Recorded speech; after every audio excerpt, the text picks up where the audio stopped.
Olá, eu sou o professor Cleiton e estou aqui para começar a nossa primeira aula do 8º ano. Nosso tema da aula de hoje vai ser as diferentes representações dos números racionais. A gente vai começar com um problema. Vamos dar uma olhada. Quem errou? Uma professora pediu aos alunos que encontrassem uma fração que fosse equivalente ao número decimal 0,75. Ana, Bia, Carlos e Daniel deram 4 respostas diferentes. Sabendo que apenas uma das crianças errou, indique qual delas deu a resposta errada. Então, antes da gente fazer esse exercício, vamos relembrar o que são os números racionais. Números racionais são os números que são representados por uma razão. E uma razão é um quociente. A gente precisa lembrar que um quociente é o resultado de uma divisão. Então, todos os números racionais vão ser resultados de uma divisão. Os números racionais, eles têm 2 representações diferentes. A representação fracionária, que a gente pode ver no exemplo 4/5, 23 décimos ou 1/3. E eles possuem a representação decimal. Como exemplo, nós temos os números 0,32, 135,7 e 1,84. A gente precisa lembrar que a forma fracionária ela tem 2 membros, o numerador e o denominador. Além disso, a forma fracionária ela não é única. O que isso quer dizer? Frações equivalentes são aquelas que representam o mesmo número racional. Mas como a gente encontra frações equivalentes? Tem 2 métodos para encontrar frações equivalentes. O primeiro deles é a simplificação, que é dividir numerador e denominador por o mesmo número. Vamos dar uma olhada no exemplo. A fração 6/8. Se eu divido o numerador e denominador por 2, eu tenho a nova fração 3/4. Essas 2 frações representam o mesmo número racional. Além disso, tem outra forma de encontrar frações equivalentes, que é multiplicando o numerador e denominador pelo mesmo número. Vamos voltar para o nosso exemplo. Se a gente multiplicar a fração 6/8 por 3, a gente tem a nova fração 18/24. Essas 3 frações são equivalentes. Para encontrar uma fração equivalente, eu posso multiplicar qualquer uma das que eu tenho. Vamos ver? Se eu multiplico agora a fração 3/4 por 3, a gente tem a fração 9/12. Essa é mais uma fração equivalente a 6/8. Agora a gente vai ver como é que a gente encontra a forma decimal de um número que está na forma fracionária. Como frações representam uma divisão, nós vamos efetuar essa operação. Ou seja, nesse exemplo, nós vamos dividir numerador pelo denominador. Vamos lá? Então, a fração que nós temos é 3/4. Então, nós vamos efetuar a divisão do número 3 pelo número 4. Para começar essa divisão, eu não tenho inteiros suficientes para dividir. Então, o que eu vou fazer? Eu vou colocar o 0 e a vírgula para indicar que eu vou trabalhar com os décimos. E as 3 unidades que eu tinha anteriormente viram 30 décimos. 30 décimos dividido por 4 são 7 décimos. Mas tem resto. O resto é 2. Continuando a minha divisão, eu vou separar os 2 décimos em centésimos. Assim eu tenho 20 centésimos. E 20 centésimos dividido por 4 são 5 centésimos. Dessa vez o resto é 0. E a nossa divisão acaba aqui. Agora a gente vai ver como é que a gente encontra a forma fracionária de um número racional que está na forma decimal. E como é que a gente vai fazer isso? Nós vamos usar frações decimais. As frações nas quais o denominador é 10. Vamos ver um exemplo. O número 0,3. Nós podemos ler esse número como 3 décimos. A palavra décimo vem da divisão por 10. Então, esse número nós podemos representar como 3 dividido por 10.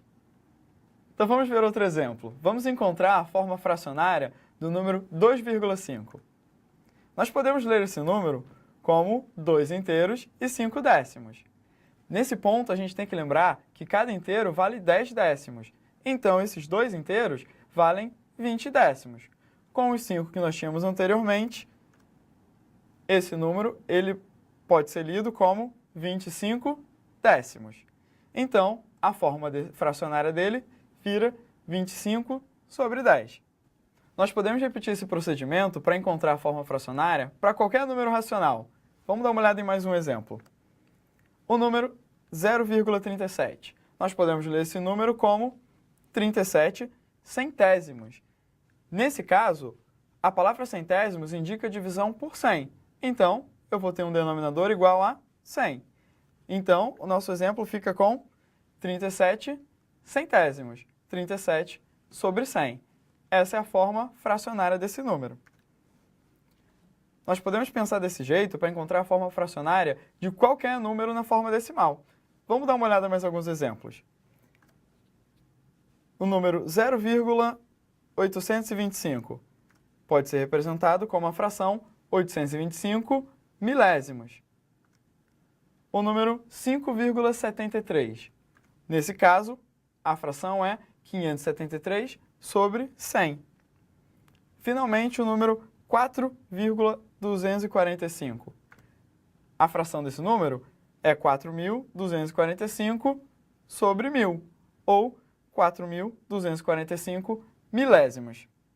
Nós precisamos lembrar que a forma fracionária ela não é única. Algumas vezes nós podemos usar a simplificação para encontrar uma nova forma fracionária. Vamos dar uma olhada nos exemplos. O número 2,5, que a gente pode representar como a fração 25 décimos. Nesse caso, podemos simplificar dividindo o numerador e denominador por 5. Nós temos então nosso resultado 5 meios. Essas duas frações são equivalentes e são equivalentes ao número 2,5.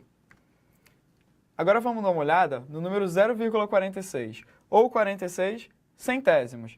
Essa fração nós podemos simplificar dividindo o numerador e denominador por 2. Assim a gente tem o resultado 23 sobre 50. E essas duas frações são equivalentes e equivalentes ao número 0,46. Agora a gente já está pronto para voltar para aquele nosso exercício lá do começo. Vamos ler ele de novo? Uma professora pediu aos alunos que encontrassem uma fração que fosse equivalente ao número decimal 0,75. Ana, Bia, Carlos e Daniel deram 4 respostas diferentes. Sabendo que apenas uma das crianças errou, indique qual delas deu a resposta errada. O que a gente vai usar aqui para resolver esse problema? A gente vai usar a forma fracionária. Então a gente tem o número 0,75 e a gente precisa achar a forma fracionária desse número. O que a gente vai usar para resolver esse problema? Vamos usar a forma fracionária. A primeira coisa que a gente tem que perceber é que o número 0,75 pode ser lido como 75 centésimos. Dessa forma, nós temos a fração 75 sobre 100. Assim, a gente consegue ver que o Daniel deu uma resposta correta. Agora a gente vai pegar essa mesma fração e vai simplificar ela. Isso é, vamos dividir numerador e denominador por 5. Nós temos a resposta 15 sobre 20. Com essa resposta, nós podemos ver que Carlos também respondeu corretamente. Mas será que dá para simplificar ainda mais essa fração? Dá sim, vamos ver. Vamos dividir ela de novo por 5.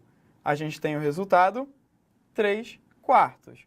Esse último resultado é igual ao resultado que a Ana deu.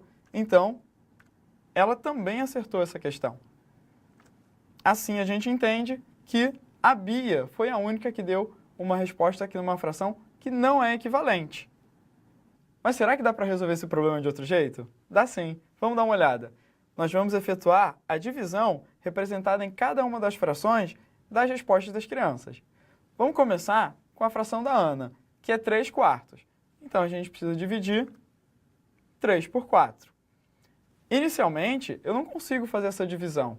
O que eu vou fazer? Eu vou colocar o 0 e a vírgula para indicar que eu estou dividindo os décimos. Assim, a gente tem 30 décimos dividido por 4. E a gente sabe que esse resultado é 7. E tem resto 2. Assim, a gente vai continuar dividindo esse número. Agora transformando 2 em centésimos. 20 centésimos dividido por 4 são 5 centésimos. O que a gente consegue ver com o resultado dessa divisão? Que a fração que a Ana escolheu está correta. Vamos para a próxima. Vamos dividir a fração que a Bia escolheu, a fração 7 quintos. Ou seja, vamos efetuar a divisão de 7 por 5. Essa divisão tem como quociente o número 1 e como resto o número 2. Esse resto eu vou transformar ele em décimos. Então eu vou colocar a vírgula e o 0. Assim, eu tenho 20 décimos dividido por 5. O resultado é 4 e o resto é 0. Agora a gente já pode perceber que a resposta da Bia não é equivalente ao número decimal que a professora pediu. A fração 7/5 é igual a 1 inteiro e 4 décimos, e não é equivalente ao 0,75. Então, a criança que deu a resposta errada foi a Bia. Agora vamos dar uma olhada em alguns números racionais que não possuem fração decimal. Por exemplo, a fração 2/3. Se eu quisesse escrever essa fração como um denominador 10, eu teria que multiplicar numerador e denominador por um mesmo número inteiro. Porém, não há número inteiro que multiplicado por 3 que tenha o resultado 10. Esse tipo de número vai dar um resultado muito interessante para a gente quando a gente tenta achar a forma decimal dele. E como é que a gente acha a forma decimal de uma fração? Dividindo. Podemos encontrar a forma decimal desses números efetuando a divisão. Para encontrar a forma decimal, vamos dividir o numerador 2 pelo denominador 3. Quando nós começamos a efetuar essa divisão, novamente eu não tenho inteiros suficientes para dividir. Então eu vou colocar o 0 e a vírgula para representar os décimos. E o número 2 se torna 20 décimos. Assim, nós temos que 20 décimos dividido por 3 tem quociente 6 e resto 2. Para continuar essa divisão, eu vou ter que transformar agora os 2 décimos em centésimos. Vamos dar uma olhada. Eu tenho 20 centésimos dividido para 3 igual a 6. E, novamente, temos resto igual a 2. Nesse momento, a gente pensa que o resto e o quociente estão sempre se repetindo. Se eu for efetuar mais uma vez, eu tenho 20 dividido por 3, o quociente é 6 e o resto é 2. Ou seja, essa divisão ela continua infinitamente. Esses números, que são resultados de uma divisão que continua infinitamente, são chamadas dízimas periódicas. As dízimas periódicas são os números racionais que possuem representação decimal com infinitas casas, como o nosso exemplo, o número 0,6666. Nós podemos representar também as dízimas periódicas colocando um tracinho em cima do número que se repete sempre. Esse número é chamado período da dízima periódica. Nesse caso, o período da nossa dízima é 6. Vamos dar uma olhada em mais um exemplo. Vamos encontrar a forma decimal da fração 8/11. Para isso, eu preciso dividir o numerador pelo denominador. Então, vamos efetuar a divisão 8 por 11. Para começar essa divisão, eu coloco o 0 e a vírgula, para indicar que eu estou trabalhando com os décimos. Assim, eu tenho 80 décimos dividido por 11. Eu sei que o quociente é 7 e o resto é 3. Para continuar dividindo o resto, eu vou adicionar mais um 0 para trabalhar com centésimos agora. Então, eu tenho 30 centésimos divididos por 11. O meu quociente é 2 e o resto é 8. Nesse momento, a gente pode perceber que o resto da minha divisão até agora é igual ao numerador da fração que eu tinha antes. Então, a partir de agora, a conta vai se repetir. Vamos dar uma olhada. Mais uma vez, 80 dividido por 11 tem quociente 7 e resto 3. Continuando a minha divisão, eu tenho 30 dividido por 11, quociente 2 e resto 8. Da mesma forma, nós repetimos até perceber que essa conta é uma conta infinita. Então, a forma decimal desse número é uma dízima periódica. Nós podemos representar esse decimal como 0,727272, ou então colocando o tracinho em cima do 72, que é o período da dízima periódica. Agora que a gente já sabe trabalhar com as dízimas periódicas, eu vou deixar um desafio para vocês. Vamos lá? 3 amigos foram a uma pizzaria e o total da conta foi R$ 37. Quando eles tentaram dividir a conta igualmente, o resultado foi uma dízima periódica. Será que você consegue encontrar essa dízima? Então, a nossa aula de hoje, nós falamos sobre números racionais. Falamos sobre a forma fracionária, a forma decimal e um tipo muito especial de número, que são as dízimas periódicas. Na próxima aula, a gente vai continuar falando sobre números racionais. Eu espero vocês lá. Obrigado, tchau, tchau.